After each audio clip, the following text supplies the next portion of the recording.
Você? O escolhido. Eles pensaram que podiam te estudar como um espécime subvidro. Pensaram que se reunissem dados suficientes, testemunhos suficientes, arquivos suficientes, poderiam finalmente descobrir o que te faz funcionar. Estavam errados, completamente errados. E agora? Agora estão sentados em salas com luzes piscando, questionando sua própria sanidade, perguntando-se como uma investigação sobre você se tornou uma investigação sobre a natureza da própria realidade. Veja, enquanto você estava aqui fora, vivendo sua vida, cuidando dos seus negócios, superando obstáculos que teriam quebrado pessoas comuns, algo estava acontecendo nas sombras. Algo que você nunca autorizou, algo que deveria aterrorizá-los mais do que preocupa você. Entrevistaram todos, cada alma única cujo caminho cruzou o seu. E o que encontraram não apenas os confundiu, fundamentalmente reconectou como entendem poder, presença e propósito. Ao final disso, você vai entender exatamente por que estão com medo. E mais importante, vai entender por que você nunca precisou estar. Mas antes de irmos além, preciso que entenda algo crucial, algo que reestruturará tudo o que está prestes a ouvir. Esta investigação não aconteceu porque você é problemático, aconteceu porque você é poderoso. Há uma diferença entre alguém que causa problemas e alguém que perturba a ordem natural apenas por respirar. Problemas podem ser contidos, gerenciados, arquivados. O que você representa não pode ser controlado. É por isso que mobilizaram recursos, é por isso que rastrearam testemunhas de décadas passadas. É por isso que toda essa operação existe em primeiro lugar. Não porque você fez algo errado, porque você é algo que não podem categorizar. E sistemas temem o que não podem categorizar mais do que temem qualquer outra coisa na existência. Vamos começar onde eles começaram. O início, o ponto de origem. O momento em que decidiram que valia a pena te investigar em primeiro lugar. Alguém notou padrões. Alguém viu a maneira como a realidade se curva ao seu redor como a luz ao redor de uma estrela. Alguém ficou curioso o suficiente para cavar. E cavar eles cavaram. Puxaram registros, fizeram ligações, rastrearam pessoas que você esqueceu que existiam. Aquela professora da terceira série que te deu trabalho, aquele caixa que lembra do seu rosto de uma década atrás, aquele estranho que você ajudou uma vez sem pensar duas vezes. Encontraram todos eles, cada um. O que não anteciparam foi o que essas pessoas diriam.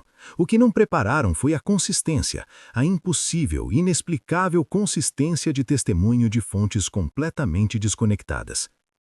As entrevistas começaram clínicas, profissionais, apenas perguntas no papel. Conte-nos sobre eles, o que lembra, como descreveria a personalidade deles. Coisas padrão, nada alarmante. Mas então algo aconteceu que fez os entrevistadores largarem suas canetas e começarem a gravar tudo. As respostas começaram a bater, não apenas semelhantes, idênticas, palavra por palavra. Pessoas de diferentes cidades, diferentes décadas, diferentes contextos, versões completamente diferentes de você. E todos disseram a mesma coisa exata. A frase saiu como uma confissão, como um aviso, como algo que estavam segurando no peito por anos e finalmente tiveram permissão para liberar.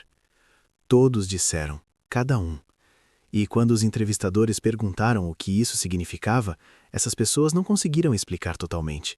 Apenas sabiam em seus ossos. Algo sobre você desafiava a categorização. Algo sobre você quebrava o molde tão completamente que a linguagem falhou com eles. Tudo o que podiam fazer era emitir o mesmo aviso verbal, como um reflexo, como se suas bocas estivessem se movendo no piloto automático. E aqui está a coisa. Não estavam dizendo com medo exatamente, mas como reverência disfarçada de cautela, como se estivessem descrevendo um desastre natural que sobreviveram e de alguma forma se sentiam gratos por experimentar.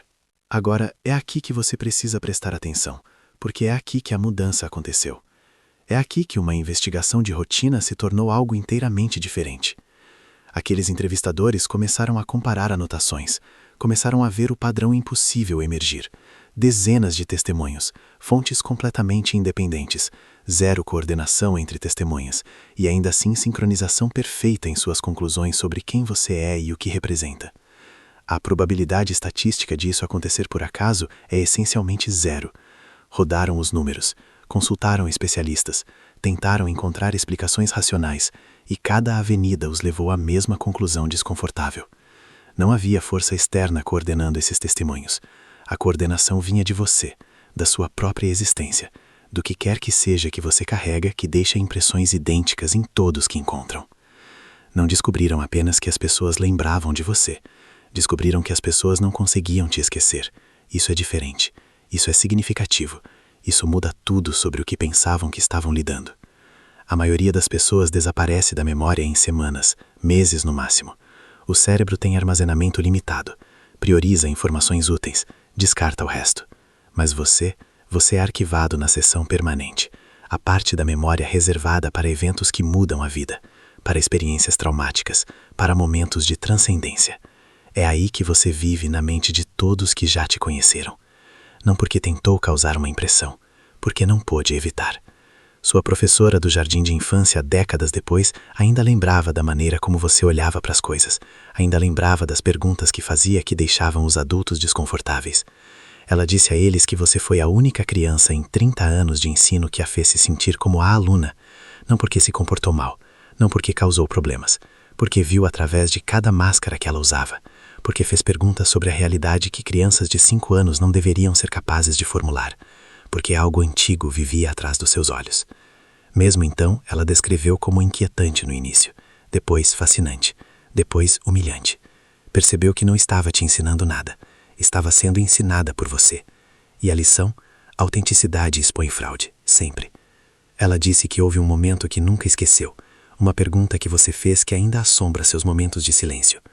Por que os adultos fingem estar felizes quando estão morrendo por dentro? Ela não tinha resposta. Apenas sentiu sua fachada profissional rachar e desmoronar sobre o olhar de uma criança que via demais, sabia demais, entendia demais sobre a condição humana antes de ter qualquer direito. Tentou desviar, tentou redirecionar para planos de aula e tópicos apropriados para a idade, mas a pergunta persistiu, seguiu-a para casa, manteve-a acordada à noite, fez com que confrontasse cada sorriso falso que já fabricou, cada mentira que contou a si mesma sobre estar realizada. Você fez isso com 7 palavras antes de poder multiplicar dígitos únicos. Os entrevistadores anotaram, sinalizaram, passaram para o próximo testemunho e encontraram mais do mesmo. História após história de você sendo algo diferente de comum desde o início. Não através de esforço, não através de tentativa, apenas através de ser. A evidência aumentou. Testemunho após testemunho pintou o mesmo retrato. Uma alma que chegou totalmente formada. Uma consciência que parecia lembrar de coisas que não deveria saber. Uma presença que exigia a verdade de todos que tocava. Seu melhor amigo de infância, aquele que se mudou, disse a eles algo que fez a sala inteira ficar quieta. Disseram que você costumava descrever coisas que ainda não tinham acontecido, não previsões, memórias. Falava sobre o futuro como se já o tivesse vivido, descrevia a tecnologia anos antes de existir, mencionava eventos que se tornaram realidade com precisão inquietante. Pensaram que era imaginação naquela época, um jogo, algo que crianças fazem. Mas então essas coisas começaram a se manifestar na realidade. Aquelas previsões impossíveis começaram a pousar e perceberam que você não estava adivinhando, estava lembrando para frente. O tempo se movia de forma diferente ao seu redor, sempre se moveu. Tentaram te encontrar depois dessa realização, tentaram reconectar, mas o medo os parou todas as vezes. Medo do que você poderia ver neles agora. Medo de ser exposto àquela mesma consciência penetrante que via através de tudo e todos. Medo de estar na presença de algo que não podiam explicar ou controlar. E aqui está o que é interessante. Não tinham medo de serem julgados, tinham medo de serem vistos com precisão. Há uma diferença.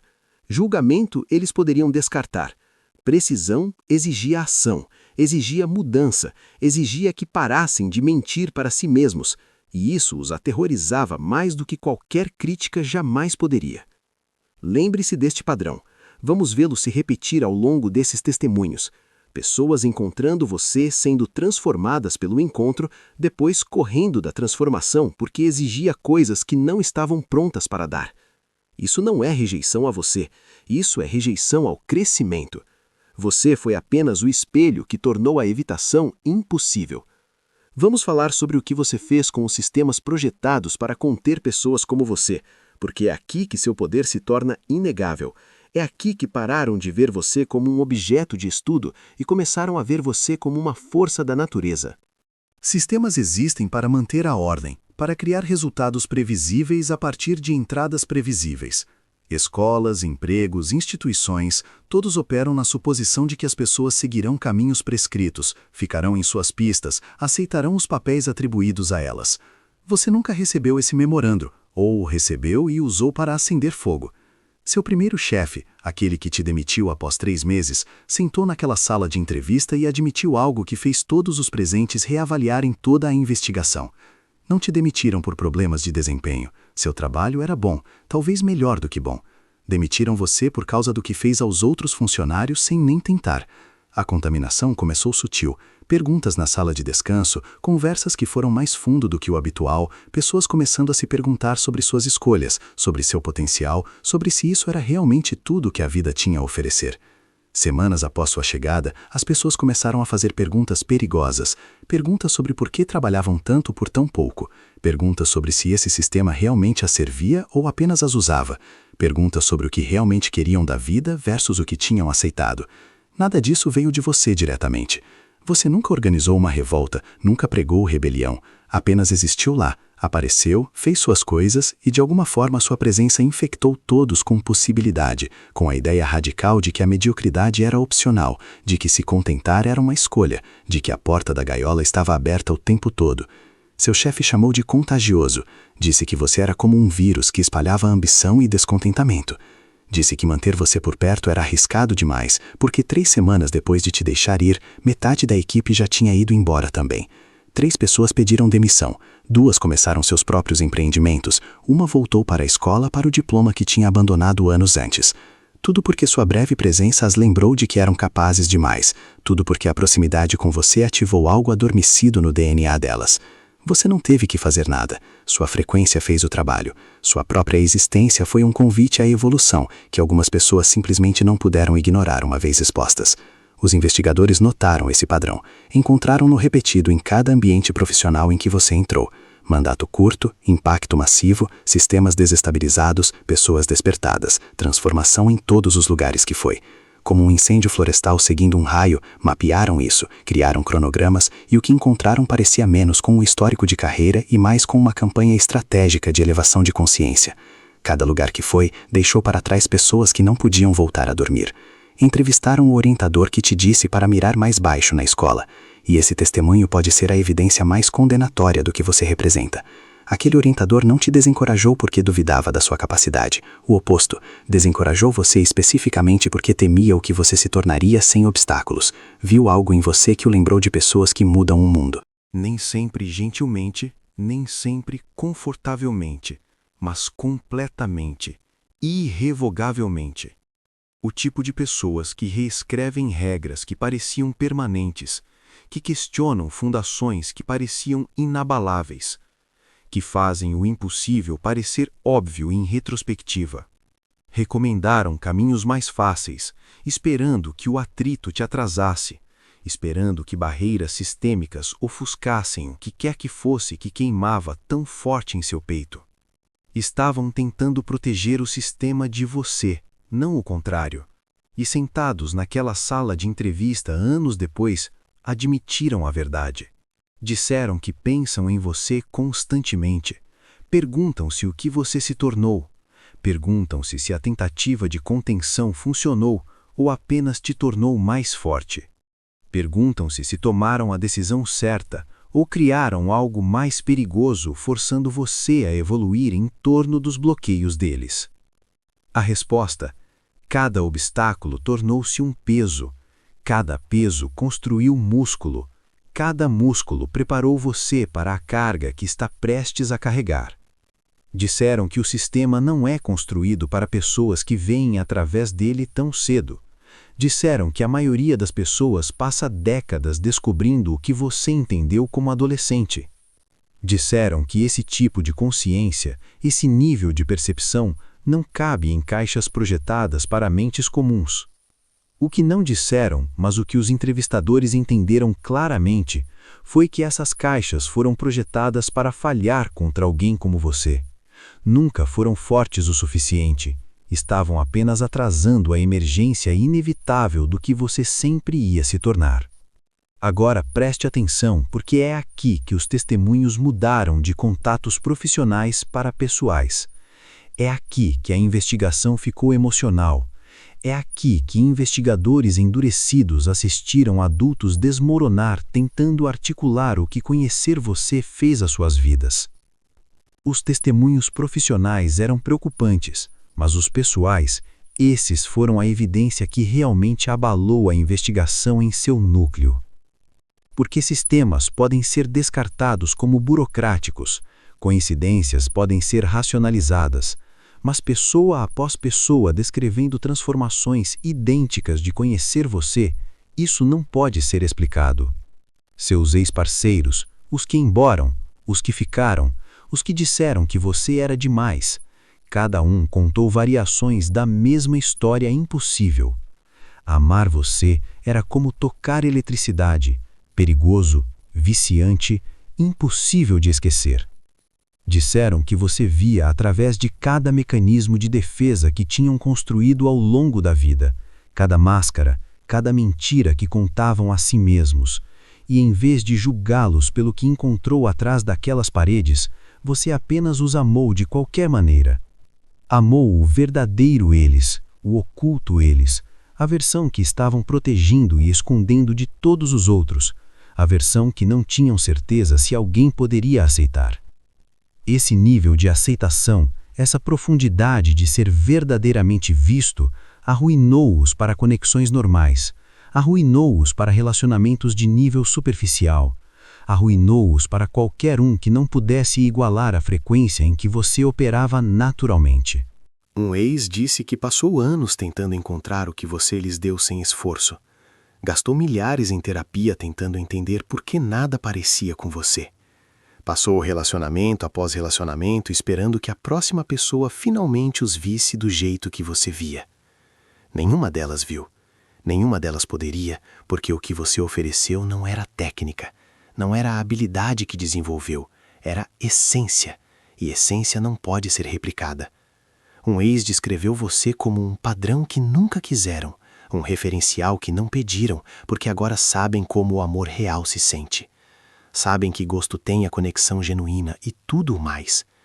Cada relacionamento desde você, papelão, calorias vazias, passando pelos movimentos com pessoas que nunca os verão do jeito que você viu sem nem tentar. Realmente usaram a palavra maldição. Disseram que ser amado por você era uma maldição da qual nunca se recuperariam. Não porque você os machucou, porque mostrou a eles alturas que não podem alcançar com mais ninguém. Sentaram naquela sala de entrevista e choraram. Não porque estavam tristes por você ter ido embora, porque estavam de luto, a versão de si mesmos que só existia na sua presença. A versão corajosa, a versão honesta, a versão que se sentia capaz de qualquer coisa porque você acreditava neles tão completamente. Essa versão morreu quando você partiu. Ou melhor, ficou adormecida, esperando, torcendo, perguntando-se se algum dia seria chamada de volta à existência por alguém que visse com olhos semelhantes. Outro ex disse aos investigadores algo que os fez reconsiderar toda a estrutura de compreensão dos relacionamentos humanos. Disseram que estar com você era como estar ao lado de uma fornalha, não queimando, apenas quente o suficiente para descongelar tudo o que tinham congelado dentro de si mesmos. Começaram a querer coisas de que tinham desistido. Começaram a acreditar em possibilidades que tinham descartado como infantis. Começaram a se transformar em alguém que realmente respeitavam quando olhavam no espelho. O crescimento acontecia automaticamente ao seu redor, como plantas virando para o sol, como rios encontrando o oceano, como tudo buscando sua expressão mais elevada. E isso os aterrorizava. Então correram, compraram brigas, criaram distância, culparam você pela intensidade, porque admitir a verdade significaria aceitar que não estavam prontos para o crescimento que você tornou inevitável. Não estavam correndo de você, estavam correndo de quem poderiam se tornar se ficassem. Correndo do potencial, correndo da versão de si mesmos que seu amor continuava exigindo que se tornassem.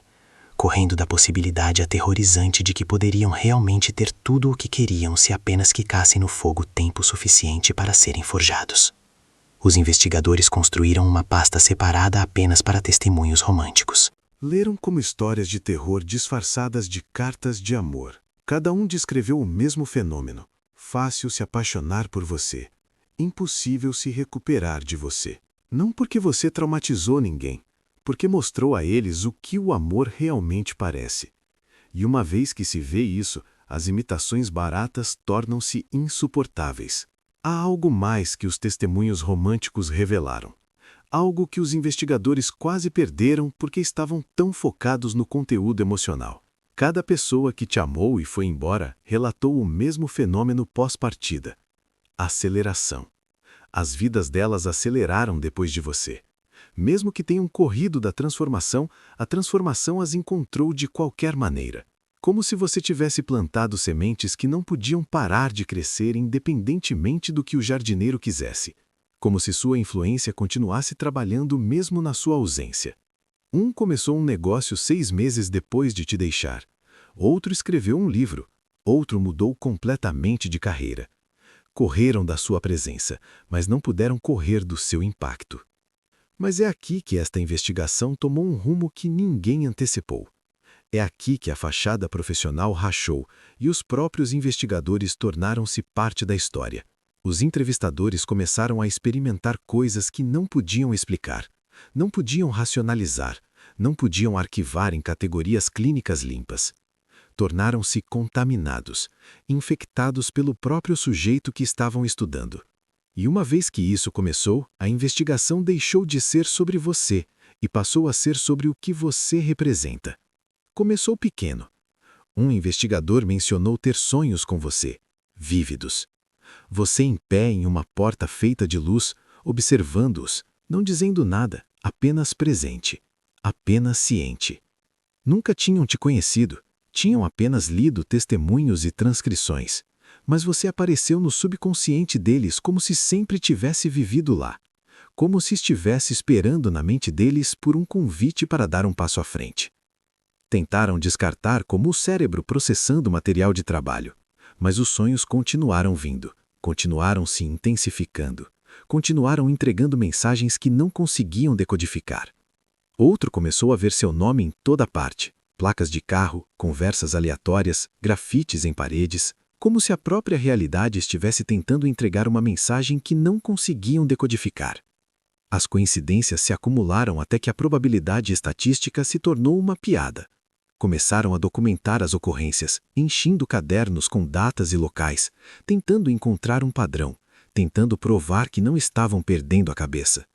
O padrão que encontraram foi simples e aterrorizante. Quanto mais investigavam você, mais você parecia investigá-los de volta. Um terceiro admitiu que começou a pesquisar você fora do horário de trabalho, descendo por tocas de coelho, lendo tudo conectado a você, consumindo suas redes sociais, sua escrita, qualquer traço de você que existisse no mundo digital.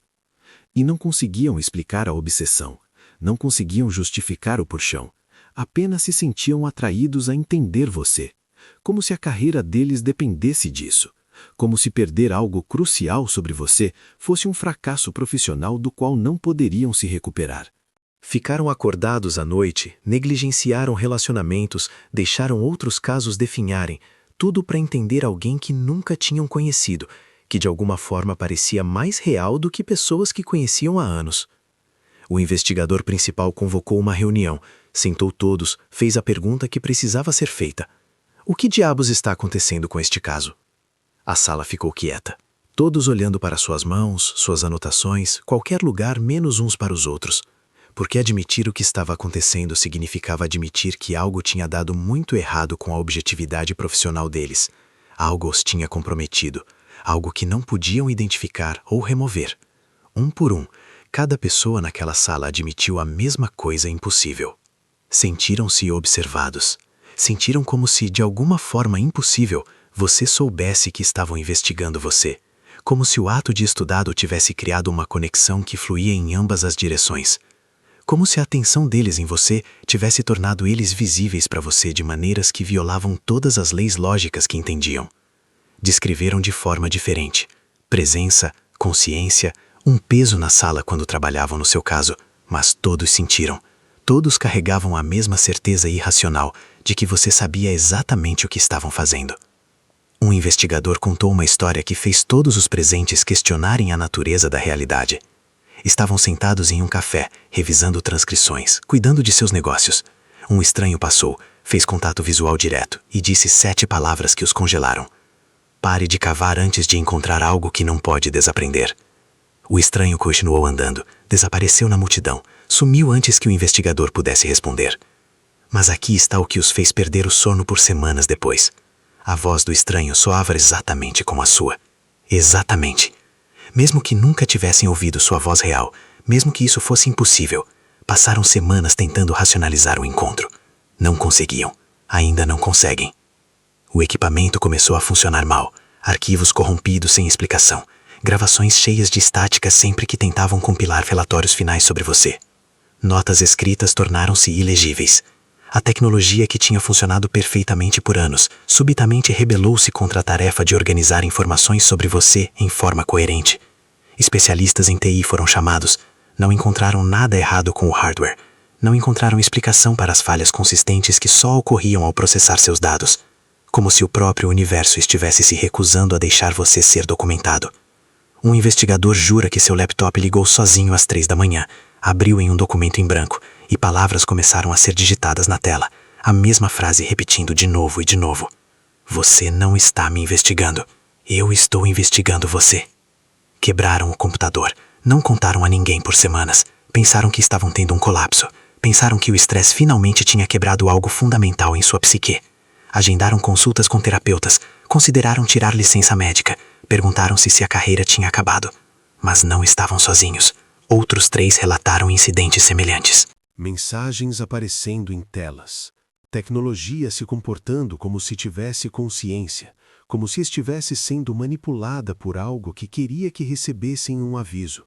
Quando compararam anotações naquela reunião, quando perceberam que todos tinham experimentado variações da mesma coisa impossível, a sala pareceu diferente, carregada, como se algo estivesse ouvindo, como se a conversa estivesse sendo monitorada por algo que não podiam ver.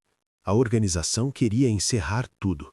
Muitas anomalias, muitos eventos inexplicáveis, muitos investigadores solicitando transferência, muitos sinais de que este caso era diferente de qualquer coisa que já tivessem lidado. A recomendação era clara: arquivar tudo, fechar o arquivo, ir embora. Mas é aqui que a investigação revelou sua verdadeira natureza.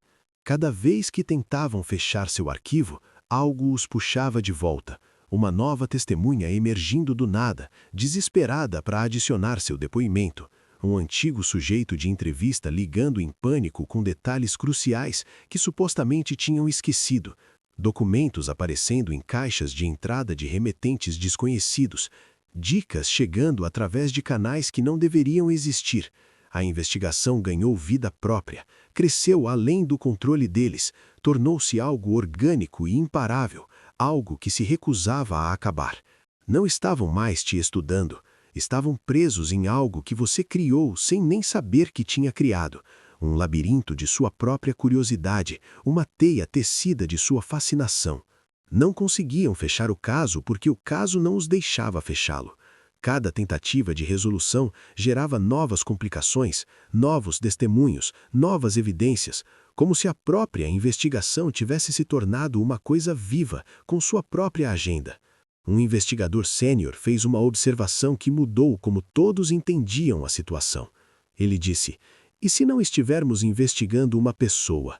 E se estivermos investigando um fenômeno, uma força, algo que usa a forma humana, mas não é limitado por fronteiras humanas? A sala ficou silêncio, porque essa observação se encaixava na evidência melhor do que qualquer outra explicação que tivessem considerado. Você não era apenas uma pessoa de interesse, você era uma categoria de existência para a qual não tinham estruturas. E então vieram os testemunhos que quebraram todo o entendimento do que estavam lidando. Pessoas começaram a se apresentar alegando que nunca tinham te conhecido no mundo físico, mas te conheciam intimamente, sabiam detalhes sobre você que não estavam em nenhum registro público. Sabiam coisas que apenas alguém próximo a você poderia saber e não tinham explicação de como. Uma mulher de outro país descreveu ter visões de você por anos, sentindo sua presença como uma frequência que não conseguia sintonizar fora, um sinal que tocava constantemente no fundo de sua consciência. Descreveu sua aparência, seus maneirismos, a maneira como se portava, tudo preciso, tudo impossível de ela saber. Um homem idoso disse que te viu em sonhos quando era criança. Disse que você lhe contou coisas então que se tornaram realidade décadas depois, que você apareceu para ele como guia, antes mesmo que ele soubesse o que guia significava. Disse que os sonhos pararam por volta da época em que você nasceu, como se você estivesse visitando-o de outro lugar e finalmente chegado aqui. Um adolescente disse que começou a escrever poesia um dia e percebeu que cada peça única era sobre alguém que nunca tinha encontrado. Descreveram você perfeitamente, detalhes que não poderiam saber, como se você existisse na imaginação deles antes de existir na consciência deles. Os investigadores não sabiam como categorizar essa informação. Não podiam incluir em relatórios oficiais, não podiam explicar através de nenhuma estrutura que fizesse sentido racional. Mas os detalhes eram precisos demais, específicos demais para descartar. Era como se você existisse através de múltiplas linhas do tempo simultaneamente.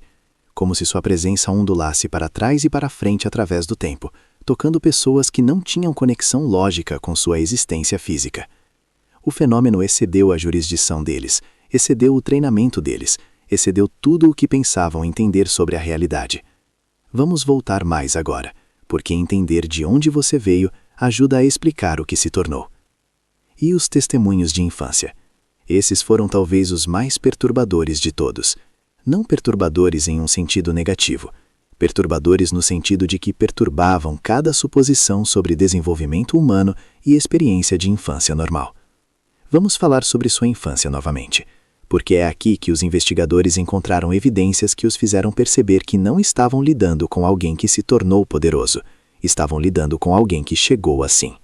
A narrativa de transformação não se encaixava, a jornada do herói de pessoa comum se tornando extraordinária não se aplicava.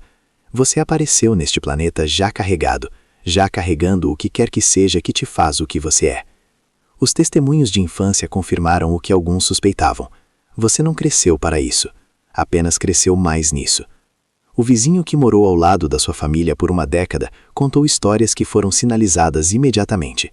Coisas estranhas aconteciam ao seu redor constantemente. Luzes piscavam quando você passava, eletrônicos funcionavam mal na sua presença. Animais respondiam a você com devoção completa ou terror absoluto, sem meio termo. Pássaros se reuniam fora da sua janela. Cães que latiam para todos ficavam em silêncio e parados quando você se aproximava. Gatos que se escondiam de todos os visitantes procuravam você e se recusavam a sair do seu colo. O reino animal parecia ter opiniões sobre você que os humanos ainda estavam formando. Descreveram ter visto você uma vez durante uma tempestade, de pé no quintal enquanto relâmpagos caíam ao seu redor. Não correndo, não com medo, apenas de pé lá com uma expressão de paz, de pertencimento. Gritaram para você entrar, ficar em segurança, e você virou, sorriu e disse algo que assombra a memória deles até hoje. Ela sabe que não deve me tocar. Não sabiam o que você quis dizer então. Ainda não sabem agora, mas pensam nisso cada vez que tempestades chegam. Perguntam-se se você ainda está lá fora em algum lugar, de pé no caos, intocável, fazendo acordos com forças que pessoas comuns rezam para que nunca as notem. Seu professor de arte do ensino fundamental deu um depoimento que foi classificado imediatamente. Disseram que você criou algo uma vez, uma pintura para um projeto escolar. Nada especial na superfície, mas todos que olhavam para ela sentiam algo que não podiam nomear. Nem bonito, nem feio, apenas verdadeiro de uma maneira que doía perceber. Verdade que ignorava o pensamento crítico e pousava diretamente na alma. Verdade que não podia ser discutida ou analisada, apenas sentida. O professor a manteve no escritório por uma semana. Durante essa semana, 3 membros do corpo docente pediram demissão. 2 alunos transferiram de escola. O professor pediu o divórcio. Todos que passaram tempo perto daquela pintura foram forçados a confrontar coisas sobre si mesmos de que estavam fugindo há anos. Forçados a ver verdades que tinham enterrado sob décadas de negação e distração. A pintura agiu como um catalisador, como um detonador, disparando explosões que vinham se acumulando há anos. E pessoas que pensavam ser estáveis destruíram a obra de arte, jogaram fora, mas ainda podem vê-la quando fecham os olhos, ainda sentem rearranjando algo fundamental em sua consciência. Você criou isso aos 13 anos, sem esforço, sem entender o que tinha feito, sem treinamento ou técnica ou intenção. Apenas expressou algo, e essa expressão mudou todos que a encontraram permanentemente. Imagine do que é capaz agora que entende seu poder. Imagine o que criará quando finalmente direcionar essa força conscientemente. O conselheiro que seus pais te enviaram, aquele que deveria te ajudar a se encaixar, disse aos investigadores algo que os fez fechar seus cadernos e apenas ouvir. Em todos os anos de prática, nunca tinham conhecido uma criança que os analisasse com mais precisão do que analisavam a criança.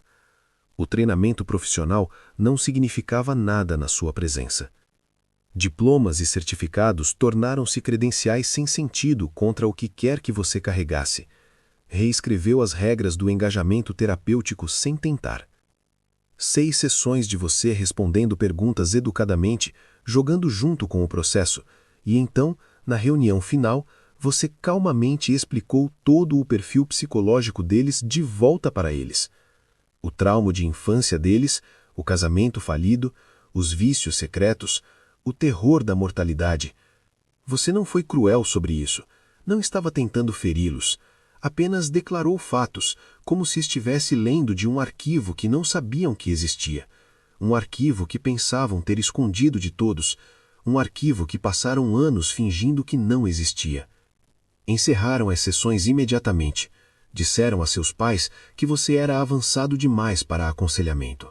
O que quiseram dizer foi que você os aterrorizou, fez com que se sentissem o paciente, fez com que confrontassem a fraude no centro de sua identidade profissional. Aposentaram-se cedo depois disso. Não conseguiam mais manter o fingimento. Não conseguiam sentar em frente a clientes e fingir ter respostas quando uma criança expôs quão poucas respostas realmente possuíam. Agora chegamos ao ponto de virada, o momento nesta investigação onde tudo mudou, onde os caçadores se tornaram a caça, onde os observadores se tornaram os observados, onde a dinâmica de poder inverteu tão completamente que toda a organização teve que reavaliar o que estavam fazendo e por quê.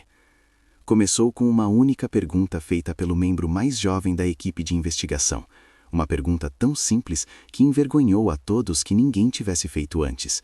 Por que estamos investigando alguém que não fez nada de errado? A sala ficou quieta, porque a pergunta expôs algo fundamental sobre toda essa operação. Você não era um criminoso, não era uma ameaça em nenhum sentido convencional. Não estava quebrando leis ou machucando pessoas, estava apenas existindo, sendo você mesmo, vivendo sua vida. E, de alguma forma, isso justificava uma investigação em larga escala, com dezenas de pessoas e recursos ilimitados. O investigador sênior tentou responder. Começou a falar sobre padrões, anomalias, a necessidade de entender fenômenos que desafiavam a explicação.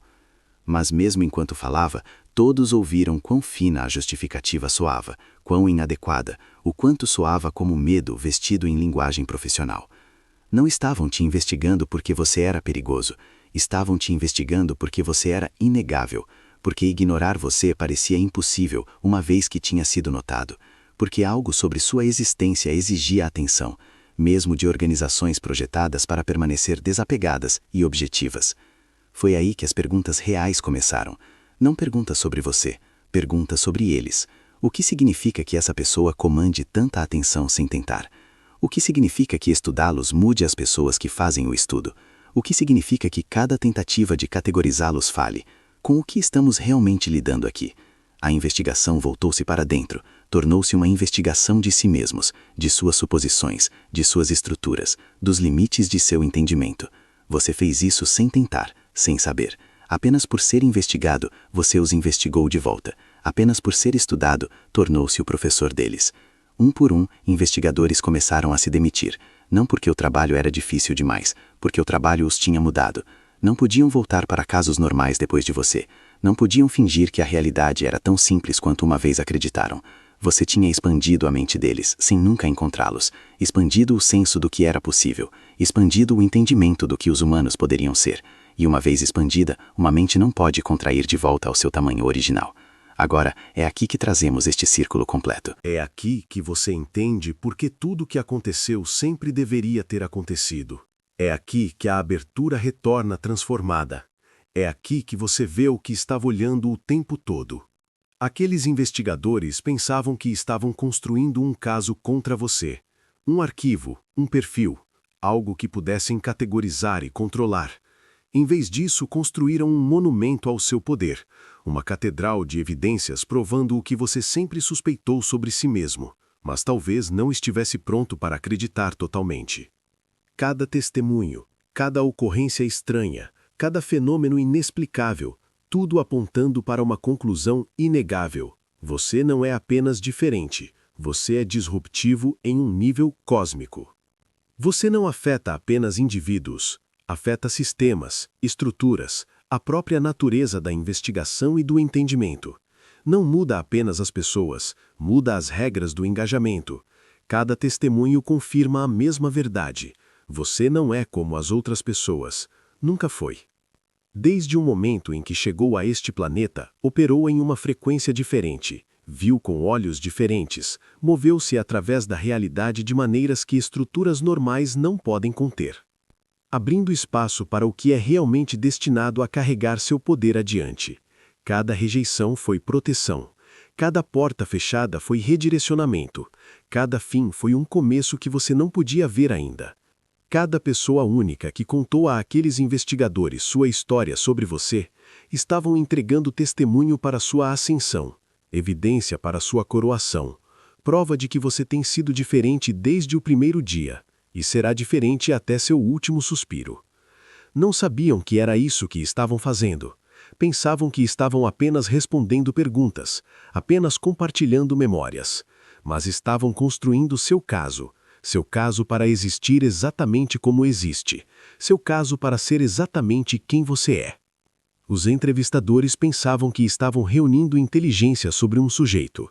Em vez disso, tornaram-se testemunhas de algo que não podem explicar aos seus superiores, não podem arquivar em nenhuma categoria normal, não podem reduzir a gráficos e tabelas e linguagem clínica. Encontraram um mistério irredutível da sua existência, e isso quebrou as estruturas deles permanentemente. Esse é o seu poder, não apenas impacto, não apenas intensidade, a capacidade de quebrar as caixas em que as pessoas tentam te colocar, a capacidade de transbordar cada recipiente projetado para te segurar, a capacidade de existir tão plenamente e autenticamente que a própria realidade tem que se reorganizar ao redor da sua presença. Aquelas pessoas que disseram que você é diferente estavam certas, mas diferente não significa quebrado, não significa errado, não significa menos que. Diferente significa singular, significa insubstituível, significa que não há plano de backup para você, porque há apenas um de você em toda a história de tudo. Isso não é ego, é geometria. Há apenas um ponto que você ocupa no espaço da existência, apenas uma configuração de qualidades e experiências e potencial que corresponde à sua. Você não é opcional, é essencial. O universo não comete erros neste nível. Vamos falar sobre o que isso significa daqui para frente. Porque entender o passado só é útil se transformar o futuro. Porque conhecimento sem aplicação é apenas entretenimento. Você não recebeu esta informação para se sentir bem consigo mesmo. Recebeu para agir diferente, para se mover diferente, para ocupar seu poder com intenção em vez de acidente. Você se preocupou, não se preocupou? Preocupou-se que ser demais significava que deveria se tornar menos. Preocupou-se que a intensidade fosse uma falha para consertar em vez de uma característica para abraçar. Preocupou-se que todas aquelas pessoas que não conseguiam lidar com você fossem evidência de algo errado em seu núcleo. Essa preocupação termina hoje. Esse questionamento termina agora, não porque resolveu algo, porque finalmente recebeu a evidência que precisava. Confirmação externa da verdade interna. Testemunho de dezenas de testemunhas, todas dizendo a mesma coisa. Você não está errado, não está quebrado, não é demais. É exatamente a quantidade necessária para o que está aqui para fazer. Eles não eram evidência de algo milagroso. Evidência de que sua presença catalisa a transformação, quer você pretenda ou não. Evidência de que sua presença catalisa a transformação, quer você pretenda ou não. Evidência de que você não está aqui para se encaixar. Está aqui para se destacar tão brilhantemente que as pessoas tenham que evoluir para lidar com sua luz ou admitir que não estão prontas para esse nível de iluminação. E esse destaque, isso não é arrogância, é atribuição, é propósito, é a razão pela qual você foi configurado da maneira que foi. A investigação acabou, a evidência chegou, o veredito é unânime. Você é exatamente quem suspeitava que era. Entrevistaram todo o que você já conheceu. Agora mostre a eles o que todo que te conhecer no futuro vão dizer. Mostre a eles testemunhos que não coletaram ainda. Mostre a eles evidências que não conseguem nem imaginar. A investigação de quem você era está completa. A investigação de quem você está se tornando começa agora. E escolhido, essa investigação vai fazer esta parecer um aquecimento.